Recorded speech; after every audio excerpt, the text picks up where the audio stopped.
morning and welcome to Hello Westchester here on WCHE every Monday from 11:30 to noon. I'm Eric Lambera, joined by Cara Corridoni, publisher of Hello Westchester, which you can subscribe at hellowestchesterpa.com. Cara, how are you this morning? I'm doing pretty good. How about you? Doing well. I hope you had a great Halloween. I did, yeah. Kids went out trick-or-treating, came back with way too much candy, but, you know. At least the weather held out for That's it. true. It was very nice. A little windy, but otherwise pretty nice. So we got a lot on tap today, as we always do. The first thing we'll discuss, getting a lot of talking points as it is tomorrow, is the election, 2025 election. Yeah. We hear a lot about this, but and then you don't. So it's kind of, I guess what they call an off election, meaning there's not a lot of big national races, but there is still a lot going on at the local level. So, yeah, tomorrow is voting day, election day, so polls open at 7 a.m. and close at 8 p.m. tomorrow. There are plenty of ways to find your polling place if you don't know or somebody hasn't texted you with it yet, because that's how I got mine. You can also drop off your ballots if you've requested them over at the Chester County Government Services Center on Westtown Road. Statewide, there's 3 state Supreme Court justices that are up for retention. There's also elections for Commonwealth Court, Superior Court, Common Pleas Court, school boards, county row offices, township supervisors, county council people, various local positions. I didn't go into state contests, but we did look and tried to give you a preview on the local elections. And there are several kind of contested elections this season, so it's good to see. It's nice to have some options. So one of the ones we looked at that is now being contested is the race for Westchester Mayor. So this is a re-election campaign for Westchester Mayor Lillian D. Baptiste. She doesn't have a formal candidate or competitor on the ballot, but there is a write-in candidate who's looking to mount a challenge to her current campaign. Reign, whatever you want to call it. But anyway, so that is Vince Range. He is he's running as a write-in candidate, either as an independent or Republican. Doesn't really matter where you want to write his name in if you choose to, because he says it's for him. It's not really about the politics of it all. It's more about it's the fundamentals. And he is a member of the Westchester 2nd Ward, and he's kind of representing a group of residents out in that area that are very much against Westchester University's proposed plans to raise the College Arms apartments. This is the corner of South New and Rosedale Avenue we're talking about. And we talked about this project before. But the idea here is the college is proposing raising all the buildings on that kind of half block there, starting with the College Arms apartments and moving out to Saxby's Coffee. They want to get rid of all of it, and in their place they would like to add a welcome center, more student housing. So currently it houses about 100 students, and they would like to jump that up to 400 students there on that block, and then kind of replace the retail that would be there, but in upgraded fashion. They're proposing this partly because renovations to keep College Arms apartments are just very costly. State won't pay for that, so they're kind of looking at alternatives, and this is their plan, and they've proposed. And from the university side, it does kind of provide a few benefits. One of those is additional beds for students, which is something that the students have been asking for. The Westchester community really has been asking for, and the university has been struggling to provide. So that's kind of that's a benefit. However, where this parcel of land is located is actually not part of the Westchester University's University Campus District as it's zoned in Westchester. It's actually part of the neighborhood district. So it's a neighborhood conservation district. So in order for them to do what they'd like to do, they need to get that moved out of a neighborhood conservation district, because the only thing you can build in a neighborhood conservation district is housing. So the university would like to see that rezoned as part of this community campus zoning, whatever they're calling it. Anyway, they would like to zone more for that, and that would give them the opportunity to do some of these projects.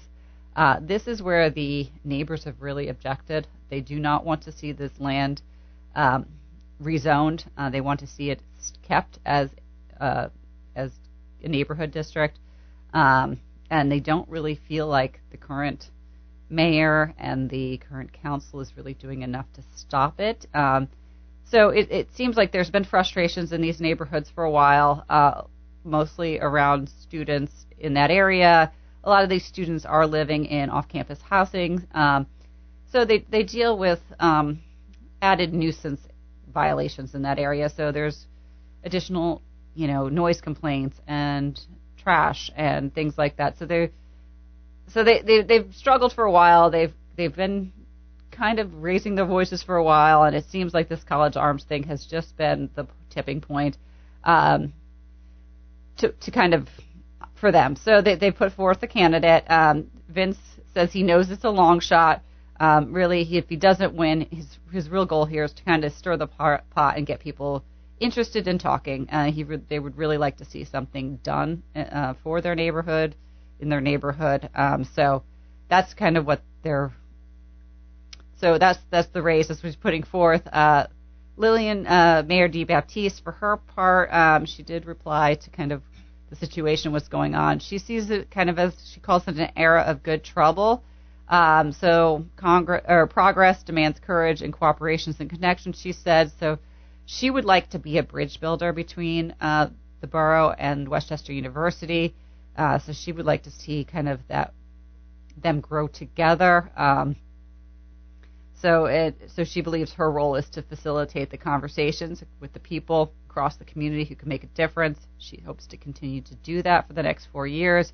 She also proposes a focus on arts, balance, clean and green initiatives, and diversity. So she says, together we're writing Westchester's next chapter, and she'd like to see it not divided by party lines, but united by purpose. So a little bit of a challenge there coming out of the Westchester Borough governor's race.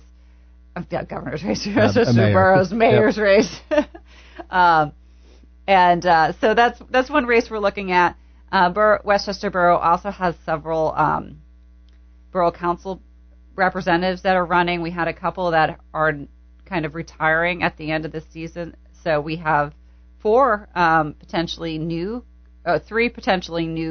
Congress or council people, and one is kind of in Ward 3. Brian McGinnis is the current borough councilman.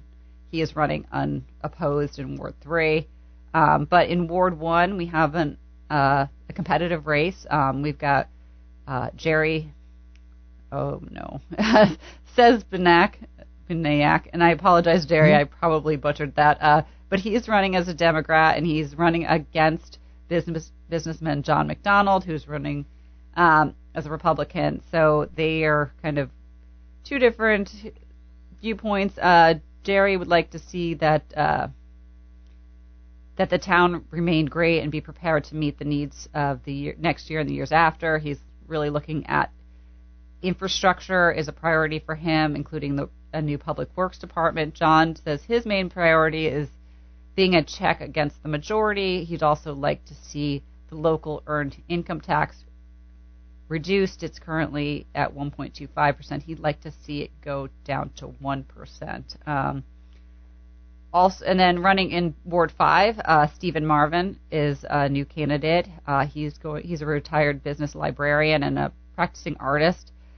He said he would like to see a community that is vibrant, safe, and welcoming to residents of every background. And in Ward 7, we have Borough Council and Committee meeting regular Lisa Kearns. She did face a primary challenge against art history teacher Lisa Bryan Confronti. She won that, and now she is kind of unopposed in the general election. So we'll see how that goes on Tuesday night, but it does look like there will definitely be some new faces in the Borough Council starting in January. Then out in East Bradford, they have 3 township supervisor positions, and they have one contested. We have Republican incumbent John Snook. He's facing against a Democratic challenger Debbie Maynard. John has served as a township supervisor for 17 and a half years now. I guess they do not have term limits over there in East Bradford. He believes that experience is kind of an advantage of his. He said there's a couple of new supervisors that I guess have joined recently, so he sees that his voice is kind of a steadying one that has experience. Debbie, for her part, would like to kind of see things changed up. She supports financial transparency, responsible development, and protection for our open spaces. So a little bit of a race going on there in East Bradford. Another race we're looking at is over in West Goshen. There is a township supervisor position that's being challenged. So we got Democratic incumbent Ashley Gagne is facing Republican challenger Brandon Drobnik. This will be Ashley's second term as supervisor if she is reelected. She's a current full-time law student, and she has served on the West Goshen Board of Supervisors for the last 5 years. Brandon has a background with the U.S. government. He is a U.S. Army veteran. He'd like to see improved strategic planning, more transparent leadership, and smart growth. So there's a race brewing there as well. And then the other one we're watching is the Westchester Area School Board, which also has a contested race. So it has a couple of races. We've got a race in Region 1 and Region 2. Right now, current board members Jewel Parkinson and Karen Fleming are running unopposed, so there's just a kind of a re-election campaign. But in Region 3, we have 2 open positions, and looks like I'm hearing 4 candidates. So we have Director Laura Dietrich. She's a current board member. She's running for re-election. She's running with Beth Campbell, who would like to take the open spot. Looks like I think Stacey Walmsley is retiring, so Beth Campbell is vying for that spot. Also vying for that spot is Ashley Padula. So 2, and then Elaine Oliver, I was told, is also running, but I didn't see him on the primary ballot, so he may be running as a write-in. I'm not sure on him, but I do have information on the other 2. Beth has young kids in the district, and she's eager to kind of keep the school safe and foster the best possible environment for success. She applauds the district for its fiscal responsibility and would like to improve transparency and curriculum review requirements.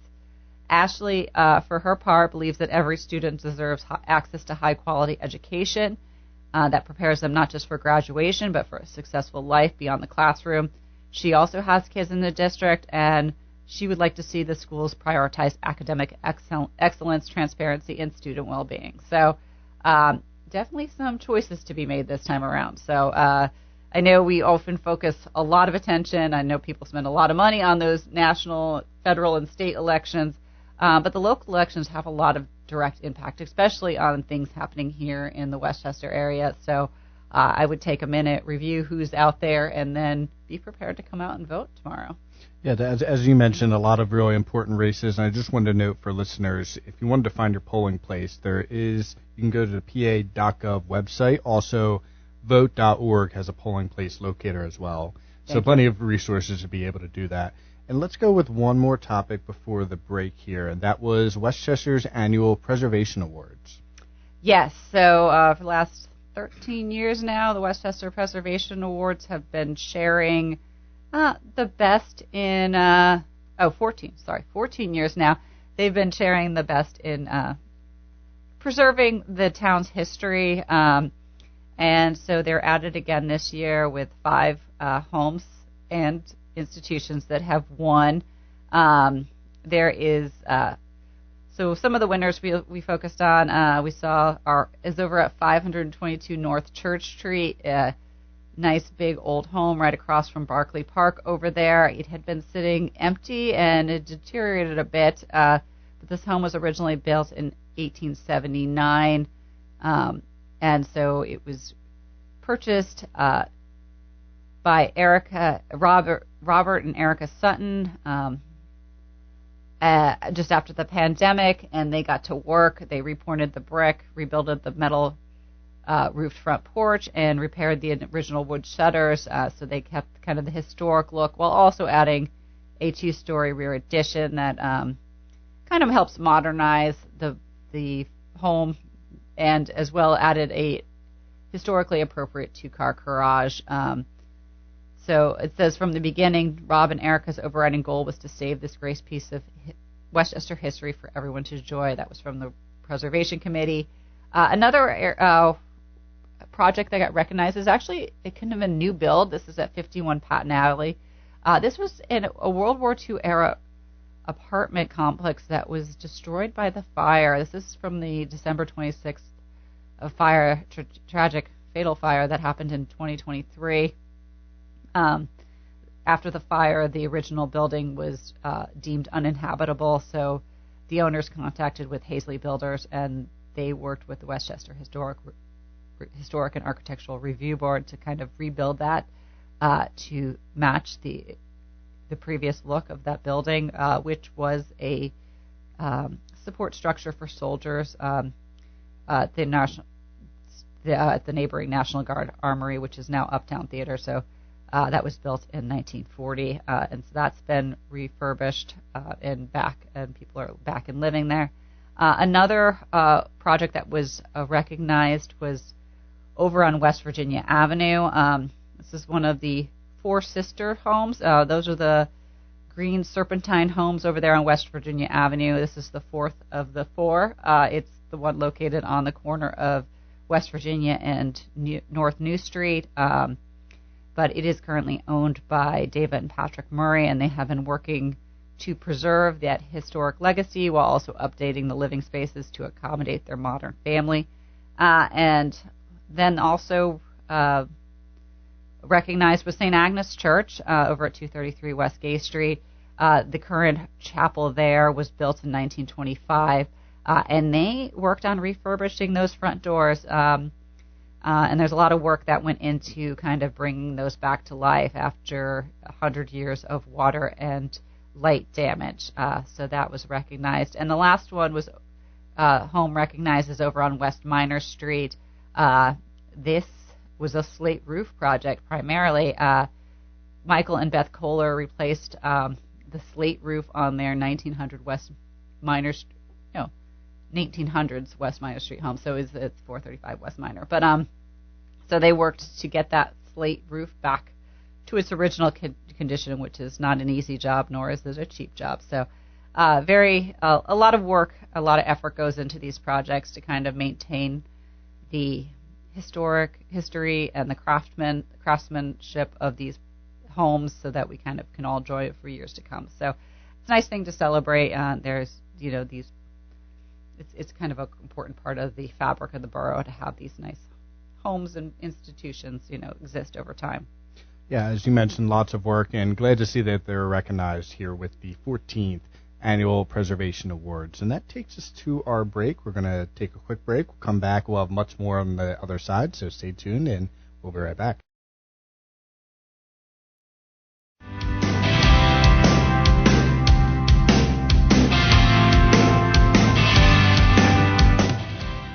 And welcome back to Hello Westchester. I'm Eric Lambera, joined by Cara Corridoni, publisher of Hello Westchester. You can subscribe at hellowestchesterpa.com. So we have some quick updates to get to, and the first one we'll go to is Mischief Night, full of mischief. Yeah, so I don't know if it was the timing or if it's the sensitivity in the second ward, but it seems like Mischief Night was full of mischief this year. Westchester University students took advantage of the Thursday night Mischief Night and were out in full force. There was a number of parties taking place along South Walnut Street, as well as some pumpkin smashing and some other activities reported. When one neighbor called the police, they were told that they were doing the best they can to stay up on these parties and what was going on, but there was only so much they could do. One neighbor took it as an opportunity to kind of comment on the current situation, saying that to them it strengthens the argument that Westchester University needs to pay its bills and not dump 300 more sophomores in their neighborhoods. So I think they put that pretty right succinctly right there. Yeah, I mean, it adds more fuel to the fire in that argument for sure. The next quick update we had was Champions Barbershop. Yeah, so Miguel Nieves from Champions Barbershop, you may know him. They have a few businesses around the borough now. In addition to the barbershop, they have Champions Premier Dog Parlor, as well as the Champions Premier Suites. And they are opening a new venture, or just opened this weekend a new venture. It's called Champions Community Laundry. It's a wash and fold service that's available on North Church Street, so you can get your laundry done, same day options, or plus local delivery for added convenience. Miguel was saying that, his idea is to kind of combine community and laundry together to kind of give a little bit back, while helping people kind of take maybe this unwanted chore off their plates. So it's kind of the gift of time for you if you'd like some freedom. Bring your laundry out, get it washed and folded and picked up, and take that chore off your plate. When asked kind of what would distinguish Champions from other laundry out there, he said he doesn't think there will be another wash and fold service that is quite so community focused. So always nice to see. There will be an option to kind of recognize one deserving of family each month with a free laundry service. So if you know anybody who's struggling for this month, let them know, and maybe they'll get themselves a week of no laundry. Right, definitely a plus to add that. So that was as far as the Champions Barbershop, and then the next store we'll go over to is Pika's. Yep. So kind of in goodbye, Pika's Upper Darby location has closed its doors. It was an Upper Darby tradition for since 1956. And while that doesn't really affect us, it does leave Westchester as the only place to go for their signature upside-down pie and award-winning red gravy. So until there's talk there might be another takeout location opening in Delco, but in the meantime, if you want the pizza, you're going to have to come here to Westchester. They're my favorite pizza. Are they? So I'll have to come over here if I you will want just to have grab to come that. to Westchester. So the Upper Darby one in Delaware County closed, but we still do have the location in Westchester. Let's go next to Westchester unveiling Zukin Way. Yeah. So Zukin Way is a new road, I guess. It's right next to the new Hotel Indigo. A stretch of that kind of alley that runs side next to it has been renamed Zukin Way, and this is in honor of late Westchester developer Stan Zukin. He started his career in the borough as a pharmacist, but found second act success as a developer.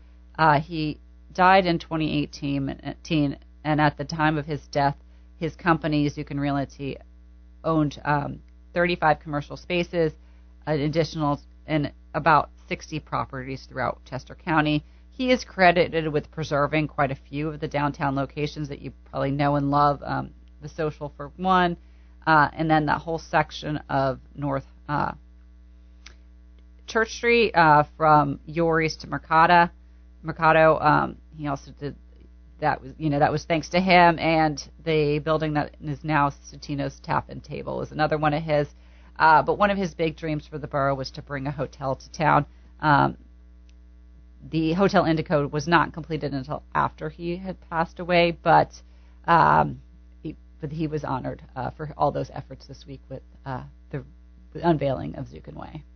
Yep, very well overdue. As you mentioned, a lot of big accomplishments and posthumous honor here. So Westchester unveiling Zukin Way.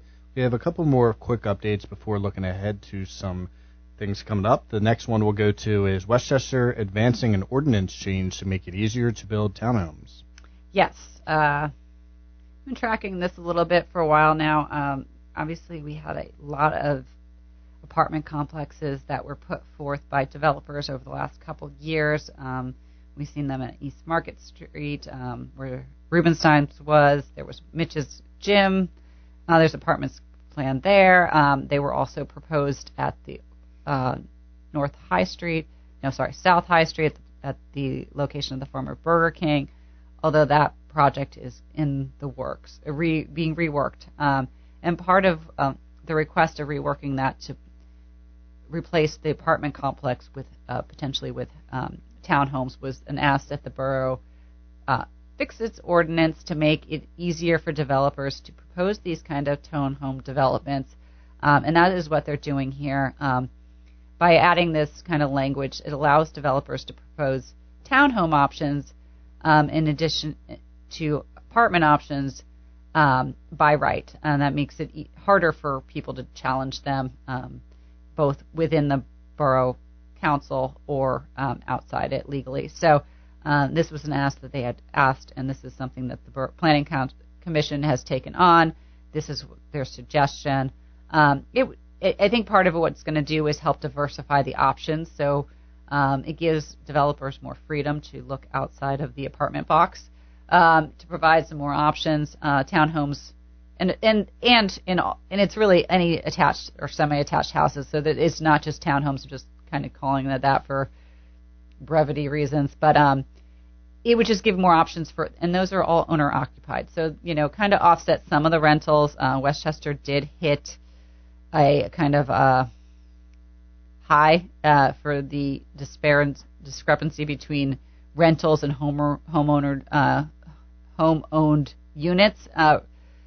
According to last numbers, so in 2023, less than 35% of the housing units in the borough were owned, while rental units hit an all-time high, and they were up over 65%.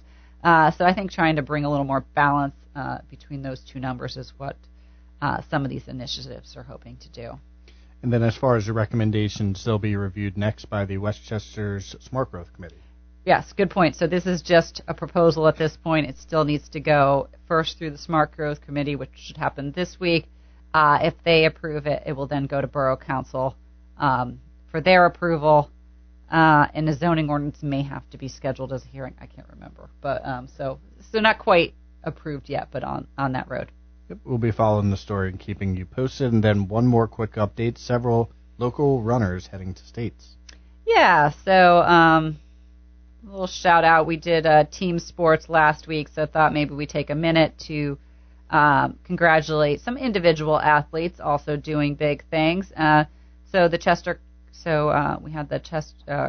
PIAA cross country state championships this past weekend, and we had several runners going. We had, I think, 11 total runners.